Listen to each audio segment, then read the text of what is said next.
Et là, nous sommes au 7e niveau de l'hôtel First Hotel à Bangkok, au siège de l'église Nouvelle Cité de Gozen. Nous sommes venus tentant la chance de rencontrer un responsable pour qu'il nous parle de l'événement que tout le monde parle partout concernant Midnight Connection. Nous sommes là, nous sommes au 7e niveau et l'église se trouve au 2e niveau. Nous croyons peut-être en étant ici pendant 16 heures du soir, on peut rencontrer quelqu'un, un responsable de l'église, qui peut nous expliquer, qui peut nous informer c'est quoi le Midnight Connection. C'est un événement qui fait beaucoup de bruit au milieu des enfants de Dieu. C'est ainsi que nous sommes venus, croyant peut-être qu'on peut rencontrer un responsable. Voilà. Nous sommes là, ça c'est la piscine de First Hotel. C'est la piscine de First Hotel. Voilà, celui que vous voyez venir de loin là, c'est le pasteur Copine. Le pasteur Copine, c'est lui le responsable de l'église Nouvelle Cité de Gozen. Nous ne savons pas s'il voudra nous accorder quelques minutes de... Bonsoir, pasteur. Bonsoir, bien-aimés dans le Seigneur. Pasteur, nous sommes ici juste en titre de promenade de santé. Et comme votre événement fait beaucoup de bruit dans votre site et dans Facebook, tout le monde en parle, de l'Europe, de partout à travers le monde, on parle de Midnight Connection. Pasteur, est-ce que vous pouvez nous expliquer ce que c'est? Oui, Midnight Connection, c'est une inspiration de la part de Dieu pour préparer un peuple à un plan merveilleux de l'an 2011. Parce que nous avons vu l'horizon 2011. Comment est-ce que le peuple va entrer dans l'an 2011 avec le Seigneur dans le succès, dans la gloire, et que chacun va réaliser tous ses rêves. C'est pourquoi Dieu nous a inspiré à ce thème Midnight Connection. Pasteur, est-ce que Midnight Connection est biblique? Oh, bien sûr, je vous ai dit, bien aimé, notre référence c'est la parole de Dieu. Je dirais ça au livre de Ruth, chapitre 8, chapitre 3, le verset 8. Si vous lisez en français, dans la version que moi j'ai en français, on dit au milieu de la nuit. Mais la version anglaise explique très bien midnight, c'est-à-dire il y a ici une connexion qui se passe entre deux personnes. L'une était forte, riche, et l'une était pauvre, malheureuse, qui cherchait un secours. Là, je parle de deux acteurs. Il s'agit de Boaz et de Ruth. Je voulais dire quoi? Ici, Boaz s'est reposé et cette femme, Ruth, va aller rencontrer maintenant Boaz sur sa couche. Et quand Ruth a touché le pied de Boaz, ma Bible me dit que Boaz s'est mis debout. Et il y a une connexion. Ruth a donné ce qu'elle avait à Boaz, et Boaz maintenant a donné en revanche ce qu'il avait à Ruth. Mais la Bible me dit, Ruth qui partait glaner dans les champs, chercher les secours, quoi manger, elle n'avait pas de nom, elle n'était pas de ce peuple, elle n'avait pas d'histoire. Quand elle a rencontré Boaz la nuit, le matin, Ruth est devenue la propriétaire du champ. Je voulais dire quoi par ce message?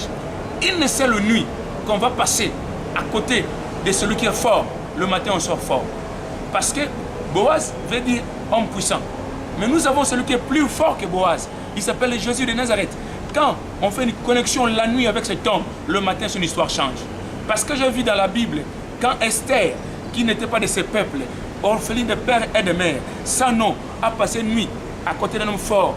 Le matin, on l'a appelée reine. Et quand je vois dans la Bible, Pierre, qui était arrêté et enchaîné, lié, une seule nuit, l'ange lui est apparu et on l'a trouvé dans l'oreiller de la ville, libéré, déchaîné. Donc, on peut avoir n'importe quelle connexion, mais la connexion qu'on passe la nuit devant la présence de Dieu change ton histoire le matin. Voilà, c'est pourquoi Dieu m'a inspiré ce message de Midnight Connection. Mais pasteur, pourquoi pas la nuit du 24 au 25 décembre que tout le monde va fêter pourquoi pas la nuit, toute autre nuit ou comme la nuit d'aujourd'hui, mais vous choisissez seulement la nuit du 31 décembre au 1er janvier?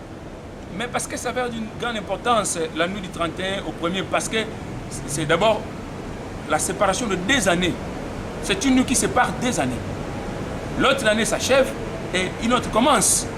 Et dans le monde spirituel, quand le mois s'achève, quand l'année s'achève, ça a une signification.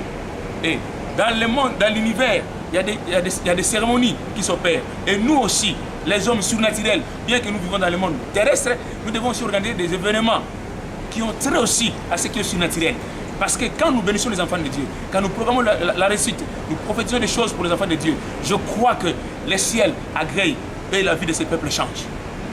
Mais pasteur, vous évoluez à Thaïlande, Thaïlande n'est pas un pays chrétien. Comment vous vous y prenez vis-à-vis des peuples thaïlandais qui sont bouddhistes et autres croyances qui ne sont pas vraiment des croyances chrétiennes, quoi?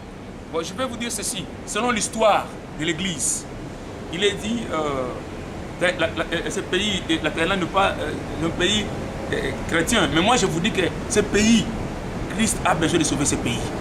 Nous imposons avec Jésus dans ce pays et nous voulons que le royaume de Dieu s'établisse dans ce pays et nous sommes en train de gagner les gens par la voie du miracle, par la puissance de la parole. Et il y a un changement dans ce pays. Vous allez remarquer dans l'église, nous avons des Thaïlandais qui ont vu la main puissante de Dieu avec des maladies incurables. Il y a de ceux qui ont resté dans le décennies sans guérison, mais à cause de ce Dieu-là, il a été guéri d'une manière miraculeuse. Il donne sa vie au Seigneur. C'est pourquoi j'ai dit autrefois qu'il est difficile à un mécontent de revenir à la raison s'il avait déjà connu Christ. Mais il est facile à un bouddhiste de recevoir le Seigneur.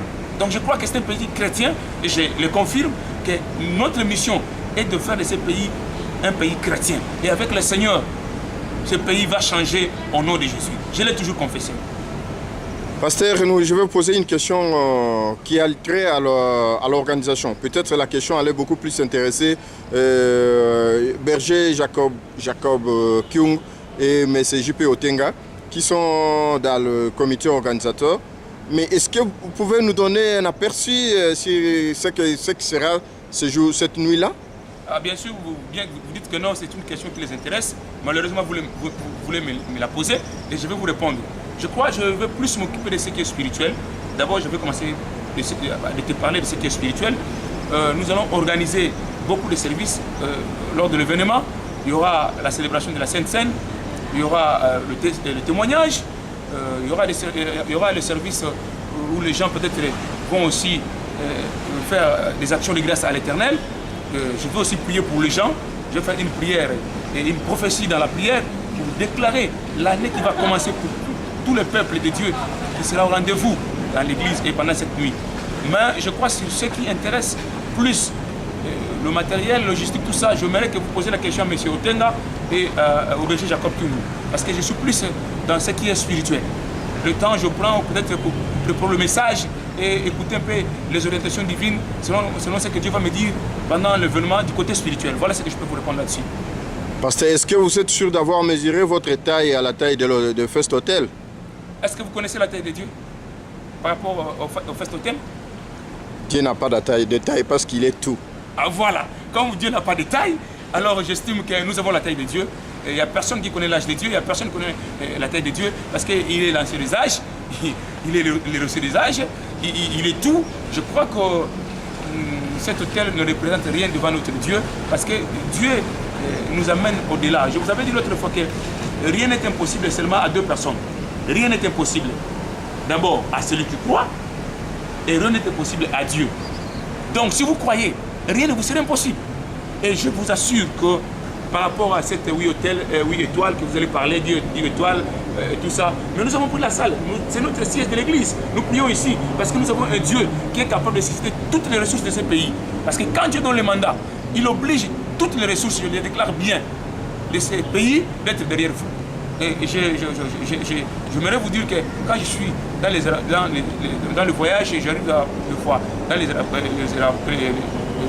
pistes d'avion, je voyage avec des gens, et je suis de voir surpris, quelqu'un qui ne vous a jamais connu, qui vous appelle pour vous remettre un cadeau. Vous ouvrez l'enveloppe comme ça, vous avez autant de milliers de dollars. Cela veut dire quoi? Dieu est capable, dans un pays où vous avez reçu le mandat, de toucher toutes les ressources et que cela soit soumis à vous, à cause de la mission que Dieu vous a confiée. Donc je crois que à ce qui concerne le moyen ou la fortune, il ne faut pas chercher comment est-ce que nous ayons cela, mais il faut chercher seulement à vous attacher à nous et à comprendre que c'est Dieu qui nous amène au-delà de ce que nous pensons. Voilà ce que je peux vous répondre. Merci pasteur, nous ne voulons pas abuser de votre temps. Vous nous avez accordé déjà 10 minutes. Merci beaucoup, merci beaucoup. Vraiment, nous sommes très très contents. Nous croyons que la prochaine fois, l'interview pourra prendre un peu plus de temps. C'est à moi de vous remercier. Merci beaucoup. Au revoir.